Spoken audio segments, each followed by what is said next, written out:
Welcome to the first hearing of the Ways and Means Committee in the new Republican majority. Thank you to Allegheny Wood Products for hosting us. As you all may have noticed, the first full hearing of the Ways and Means Committee is not being held in the marbled halls of Congress.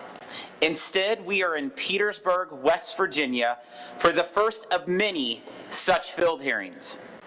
The Ways and Means Committee has a connection to the American public that dates back to the founding of our country.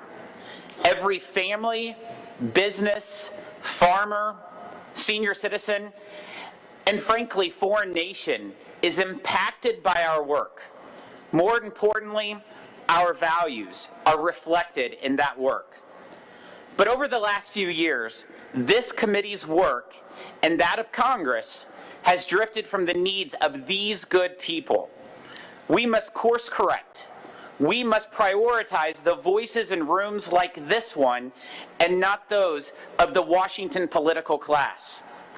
We will hear today about the state of the American economy, and it is in danger.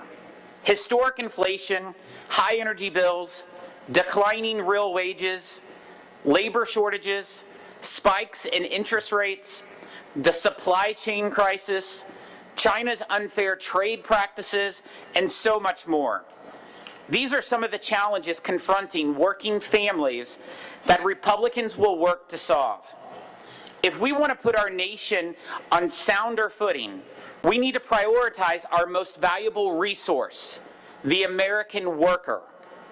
And the first step is listening to Americans on the front lines of our economy, hearing their stories and their ideas for improving life for their families, their neighbors, and our country.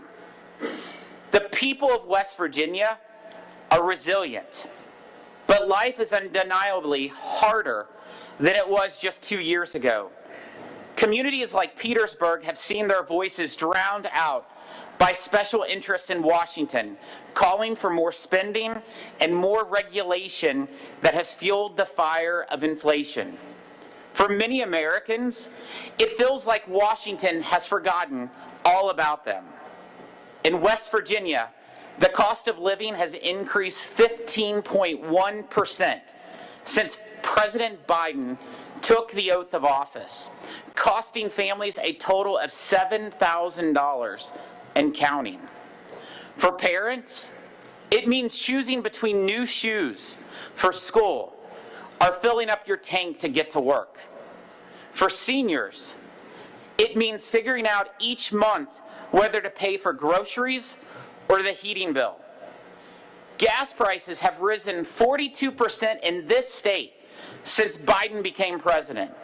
Up and down the supply chain, farmers, businesses, and workers are being crushed. In West Virginia, there are 2 job openings for every unemployed person. Across this country, too many Americans have been incentivized by misguided Washington policies to sit on the sidelines of our economy and miss out on the dignity and the paycheck that came from a steady job.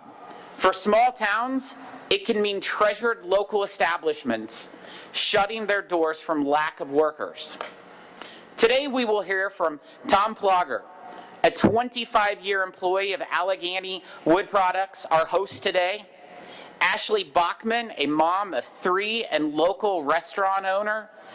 Wiley McDade, a veteran and co-owner of a local distillery. And Jamie Ward, West Virginia native and a 30-year veteran of the coal industry. The stories of our witnesses, Americans trying to make ends meet and provide for their families, tell the real state of the union. When President Biden gives that speech tomorrow, he'll claim the nation is finally turning a corner on inflation. The same inflation he spent a full year denying, and which his chief of staff called a high-class problem. The truth is that inflation has risen 13.9% across the country since Joe Biden took the oath of office. Skyrocketing costs, or even worse, in rural communities, where inflation is 130% higher than urban areas, and real wage growth is 25% lower. And after increasing government spending by $10 trillion with a T, he will ask the taxpayers through this committee to approve a clean increase of his ability to borrow more. President Biden will take credit for falling gas prices. Few things could be more insulting to the coal miners of West Virginia and energy producers across the country than to hear the president take credit for their hard work. In fact, this administration is shutting down fossil fuel production while throwing billions at green energy projects run by the Democrat donor class. Who knows if President Biden will bother to mention the supply chains? Small businesses waiting for parts and equipment on back order know that our supply chain issues haven't been solved. The struggle means lost revenue for businesses, smaller paychecks for workers, and higher prices for families. Instead of negotiating trade agreements to bring supply chains home and sell more American goods abroad, the Biden administration has been out to lunch. His speech will likely not mention the worker shortage, even though his party's war on work helped create the problem. The result has been help wanted signs everywhere, and the lowest labor force participation rate since Jimmy Carter. We need to connect more Americans to work. That's how you help lift families out of poverty. Where I come from in Missouri, people work hard and play by the rules. They buy Always Save mac and cheese, and they shop at Walmart to stay in their budgets. They get excited if a restaurant lets kids eat for free, because it means they can afford to spend a family night out. They deserve the same opportunities as the people who walk the halls of Congress. That's why we are here in Petersburg, to partner with the American people to find the solutions. It is their voice that matters most in writing the next chapter of American history, not K Street lobbyists. To that end, for those from the community in attendance here that are not testifying, and the employees of Allegheny, we want to hear from you too.